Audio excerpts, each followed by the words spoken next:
सनातन विभा में आपका स्वागत है। यहाँ आप सुनेंगे पौराणिक कथाएं, धार्मिक प्रसंग और सनातन संस्कृति से जुड़ी अद्भुत कहानियाँ। आज हम सुनेंगे सावित्री और सत्यवान की कहानी। बहुत समय पहले की बात है। भारत के एक महान राजा अश्वपति और रानी मालविका की कोई संतान नहीं थी। उन्होंने वर्षों तक भगवान सूर्य की उपासना की और अंततः देवी सावित्री ने उन्हें एक सुंदर और तेजस्वी कन्या का वरदान दिया। इस कन्या का नाम भी सावित्री रखा गया। सावित्री अत्यंत सुंदर, बुद्धिमान और निडर थी। जब वह विवाह योग्य हुई तो स्वयंवर के लिए निकली। यात्रा के दौरान उसने वन में एक युवक को देखा, सत्यवान।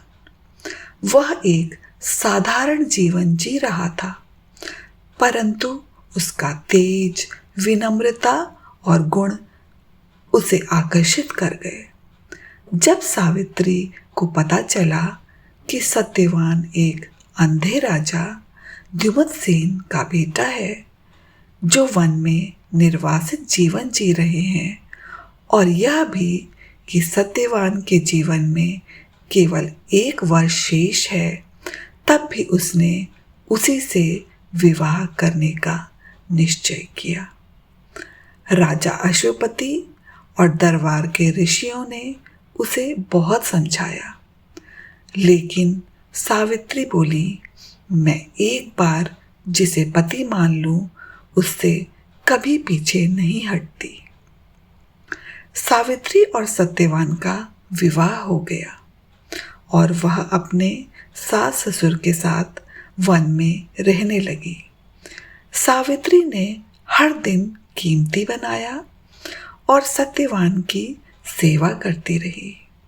जैसे जैसे 1 वर्ष पूरा होने लगा, सावित्री ने उपवास, व्रत और पूजा शुरू कर दी।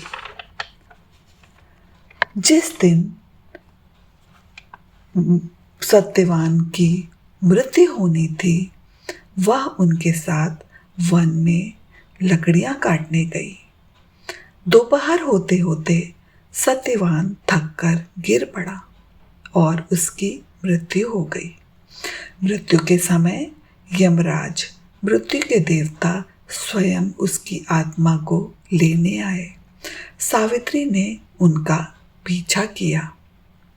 यमराज ने कहा, तुम एक पतिव्रता स्त्री हो, लेकिन अब पीछे लौट जाओ। सावित्री ने कहा, जहां मेरे पति जाएंगे वहां मैं भी जाऊंगी। यमराज उसकी भक्ति, निष्ठा और बुद्धिमानी से प्रभावित हुए। उन्होंने उसे 3 वरदान देने का प्रस्ताव दिया, पर सत्यवान का जीवन नहीं। पहला वरदान, उसके ससुर द्युमतसेन का राज्य और नेत्र वापस मिल जाएं। दूसरा वरदान, उसके पिता को 100 पुत्र हों।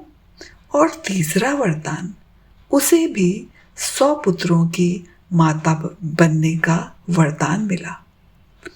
यमराज ने तीनों वरदान दे दिए। तभी सावित्री ने कहा, मुझे 100 पुत्र चाहिए, तो मेरे पति सत्यवान का जीवित रहना आवश्यक है। यमराज मुस्कुराए और बोले, तुम्हारी बुद्धि, भक्ति और नारी धर्म ने मुझे पराजित कर दिया। तुम्हारे पति को दीर्घायु का वरदान देता हूँ।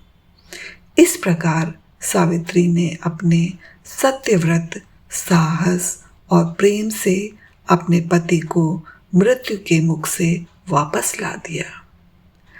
यह कथा पतिव्रता, धर्म, साहस और भक्ति की शक्ति का प्रतीक बन गई। यह वट सावित्री व्रत का आधार है, जिसे भारत की विवाहित स्त्रियां अपने पति की लंबी उम्र के लिए करती हैं। यह नारी शक्ति और दृढ़ संकल्प की महान मिसाल है।